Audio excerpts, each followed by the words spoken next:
This is the new Mazda CX-60, and today I'm going to tell you exactly how much this luxury midsize SUV is going to cost when it launches here in Australia in June 2023.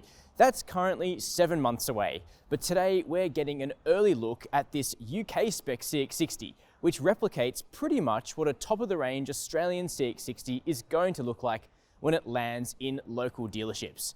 I'm also going to reveal the 3 trim grades for the CX-60 in Australia, and I'll tell you all the standard kit that you'll get on the CX-60 Evolve, GT, and Azami.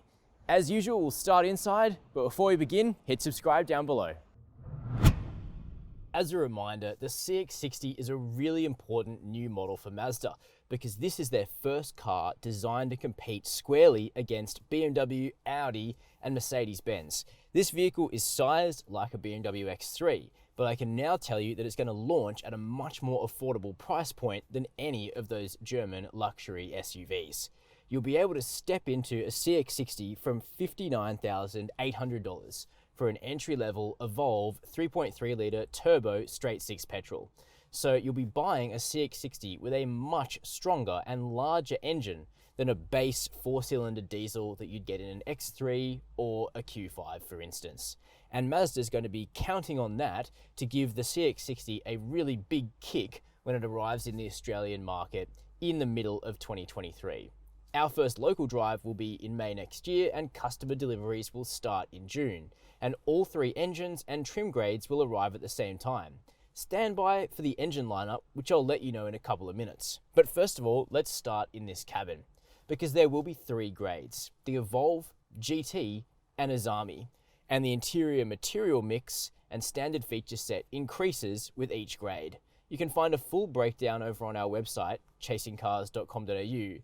But the basics are that the CX-60 interior in the Evolve starts with manually adjustable Maztec black seats. You can upgrade those with a luxury package on the Evolve for $2,000 to power adjustable black leather seats. But all CX-60s have this large central screen here with wireless Apple CarPlay, wireless Android Auto, satellite navigation, DAB radio, and more. You also get a digital instrument cluster on all models, but it differs between 7 inches on the base grade and a 12-inch screen on the GT and the Azami, though all plug-in hybrids get the big screen. And all engines can be had on all trim grades. Now you might notice that the CX-60 that I'm sitting in here clearly doesn't look like a base model, and it isn't. This car is a representation of the CX-60 Azami with Takumi package, effectively the ultimate CX-60. The Azami already gets Napa leather seats, although they're trimmed in black. If you go for the Takumi package, you really get the full-fat CX-60 experience. This is the car that Mazda are very proud of, with white Napa leather seats, beautiful blonde light wood trim down here, and cloth with detailed stitching up here on the dashboard. It's really almost an overwhelming experience just how premium the material quality is in the CX-60. However, for buyers that don't want to step into a very light beige white interior, there'll also be the SP package for the Azami grade. And that actually will bring tan leather and suede trim throughout the rest of the interior. I haven't seen it yet, but it sounds pretty great on paper. As for the fundamentals, the steering wheel is beautifully trimmed with deviated stitching. The seats have lots of electric adjustment and feel genuinely comfortable. The driving position is lower than that of an Audi Q5 and more similar to a BMW X3. The view out is good, and everything you touch, everything, is soft and feels high quality. As they say, if you're going to aim for the king, you better not miss. Mazda know they are taking on very established luxury brands, and at first glance and first sit, the CX-60 feels high quality enough inside to do that. Here in the back seat, you can see that the CX-60 is pretty firmly mid-size. I'm 6 foot and I'm very comfortable to be back here. The driver's seat is in my position. I've got good leg room, so you could have 2 adults sitting one behind the other. Tow room's actually better than some rivals because the driver's seat doesn't drop all the way to the floor. Headroom is good, even though we've got the panoramic sunroof, which is standard from the GT mid-grade model upwards. Also standard from that level up is heated rear seats, so very nice for the kids back here on the way to school on a winter's day. We've got air vents here, USB-C ports, and also a household power point, which is certainly a nice to have. Also map pockets, lots of high quality soft touch materials here in the back. Mazda hasn't skimped on the back seat. Plus you get a nice firm armrest here. So all in all, this is shaping up to be a pretty nice road trip mobile. But you might be thinking, where's the third row? Well, fair question. This is just the first of 4 new luxury SUV models that Mazda will be releasing over the coming years. We know that Australia will be getting the biggest of the lot, which is the CX-90. I'm expecting that car to be unveiled in January 2023 with an Australian launch considerably later than that. But that will be a full-size Mazda SUV based on this new rear-wheel drive architecture, and it will have a third row in the back. It's the engine lineup of the new CX-60 that's been the biggest surprise through this car's journey to market here in Australia, because the engine range has actually changed once or twice for our market. Right now, I'm going to take you through the 3 engines that you'll be able to choose on the CX-60. The cheapest will be a 6-cylinder petrol.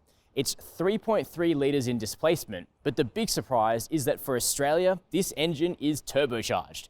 When Mazda announced that they were going to do a straight 6 petrol, they said it would be naturally aspirated, and it will be for some markets, including Europe. But for Australia, we're going to get the turbo because we love our performance. The 3.3 litre inline 6-cylinder petrol is also a mild hybrid with a 48-volt architecture, and it produces 209 kilowatts of power and 450 newton meters of torque. But like for all engines, official fuel consumption is still forthcoming. Probably the most enticing engine to me on paper is actually the diesel that's $2,000 more expensive than the petrol. The diesel is also a 3.3 litre turbocharged straight 6, and it makes 187 kilowatts of power and 550 newton meters of torque, so the most muscular engine of the group. It'll probably have quite decent combined fuel consumption too, and this 48-volt mild hybrid diesel will give Mazda a direct rival to BMW's straight 6 diesel engines. The third and final engine is this one sitting right next to me, the plug-in hybrid. This combines a 2.5 litre naturally aspirated petrol 4-cylinder engine with a strong electric motor to make a combined 241 kilowatts of power and 500 newton meters of torque, while promising about 60 kilometers of all-electric range. I've actually already reviewed the CX-60 plug-in hybrid on the road, and you can catch that video on the Chasing Cars channel. So, what's your favorite CX-60 engine? Let me know down below in the comments. The initial plan was to launch the CX-60 in Australia with different engines at different times, but Mazda Australia has intelligently abandoned that plan. Instead, the CX-60 will now launch a bit later, in June 2023, but all grades and all engines will be available at the same time, and pre-orders start from now in November 2022. The range is actually pretty simple. There's 3 engines and 3 grades, and each engine is available on each grade. The range starts from $59,800 for the Evolve 3.3 litre turbocharged straight 6 petrol, and it caps out with an Azami 2.5 litre plug-in hybrid that will cost $85,500. But it strikes me that some of the best value will be had in the Evolve. Being able to purchase such a large 6-cylinder engine for such low prices will really set the CX-60 apart from the BMW X3, Audi Q5 and Mercedes GLC, and also its most direct rival, the Lexus NX. And you can let me know down below what you think of the pricing of this car. There'll also be some option packages, each priced at $2,000, and I've detailed them down below on our website. You can get there through the pinned comment. As an aside, the CX-60 becomes the first 6-cylinder mid-size Mazda SUV since this, the Tribute V6. Interestingly, in 2003, when this car was sold by Mazda Australia, it cost just over $43,000, which is worth about $65,000 in today's money, suddenly making the CX-60 look like pretty strong value for money. Judging the size of the CX-60 can be a little bit challenging in photos and videos, but you probably know how big the CX-5 is. I've got one of those right here. By comparison, the CX-60 is 16.5 centimeters longer. So it is mid-size for a luxury SUV, but if this was mainstream, it'd be starting to push into that large SUV territory. Most of the increase in length is found in this beautiful long bonnet, which needs to be lengthened in order to house those straight 6 engines. The CX-60 is also 4.5 centimeters wider, which should give it a really nice planted feel on the road. In terms of height though, these two SUVs are identical. As I mentioned right at the start, this particular car is pretty representative of the Australian spec CX-60 Azami with Takumi package. And this one is also the eSkyActiv plug-in hybrid. This car has already launched in some right-hand drive markets, including the UK. I've already driven it, so we're starting to get a feel for what the CX-60 is actually like, and I'm happy to answer your questions as far as I can below this video. The rear end styling is perhaps the most handsome angle of the car in my books, with these lights that extend right into the center of the tailgate. This color is machine gray. We've been seeing this for a few years on Mazdas. It's an especially deep gray. There'll be two other signature colors, rhodium white, which is new for the CX-60, and of course, Sol Red Crystal. Later, there'll also be a new red called Artisan Red, which is darker than Sol Red Crystal, and there'll be a bunch of other colors as well in the lineup. Every CX-60 gets a power tailgate. The only question is whether or not they also have a kick to open function. GT and Up will do so. And that power tailgate opens to reveal what appears to be a big boot. Oddly, on paper, it only measures in at 477 litres. And it looks bigger than that to my eyes, so we're gonna have to measure it with something objective, like our soccer balls perhaps. But it's big, wide, completely flat floor here. You get netting off to the side, another household power point in the plug-in hybrid version with substantial power output as well. We've got another one of these awesome cargo blinds from Mazda that gets up and out of your way without ever having to detach it. 12-volt socket here, and remote releases to remotely and easily fold those back seats. In the plug-in hybrid, underneath the boot floor, you don't get a spare wheel. You just see the subwoofer for the 12-speaker Bose premium audio system. But the petrol and diesel models both get a spare. But what about servicing, warranty, and towing? Well, I'm going to be able to tell you all of that right now. The CX-60 will continue on with Mazda's 5-year unlimited kilometer warranty. And when it comes to servicing, I can give you indicative pricing. The petrol will be easily the cheapest to service, with its 5-year 75,000 kilometer service pricing being around $2,100. Next up is the plug-in hybrid. That will cost $2,800 for the same intervals, and the diesel will cost $3,300 across 5 years.